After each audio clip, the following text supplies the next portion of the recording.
அனைவருக்கும் வணக்கம். நான் திருப்பூரிலிருந்து பிரசன்னஜோட ஈஸ்வரி ராஜேந்தர். நம்ம இந்த பதிவில் இன்னைக்கு பார்க்க போகிறது என்னன்னு பார்த்தீங்கன்னா, பொதுவாகவே குருனாலே பெரும் பணத்துக்கு உண்டான அதிபதி. அப்போ ஒரு ஜாதகத்தில் குரு நல்ல நிலைமையில் இருந்தால் அவங்களுக்கு நல்ல ஒரு பொருளாதார வசதி இருக்கும். ஆனால் அவங்களுக்கு பொருளாதாரம் சிறப்பாக இல்லை அப்படின்னாலே அவங்க ஜாதகத்தில் குரு பகவான் ஒரு மறைந்த நிலையில் இருப்பார்.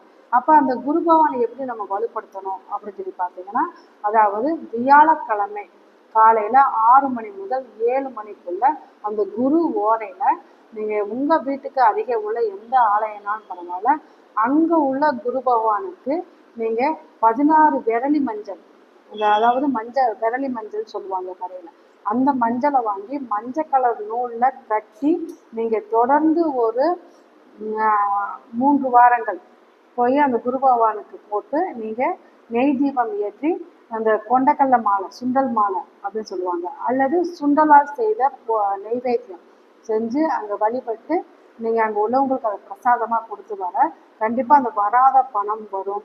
பொருளாதாரம் ஒரு வீக்காக இருக்கிறவங்க இதன் மூலயமா நல்ல ஒரு பொருளாதார முன்னேற்றம் ஏற்படும். அதே போல் நிறையா குழந்தை இல்லாதவங்களுக்கு இந்த வழிபாடு மூலமா குழந்தை வரமும் கிடைக்கக்கூடிய அமைப்பு ஏற்படும்.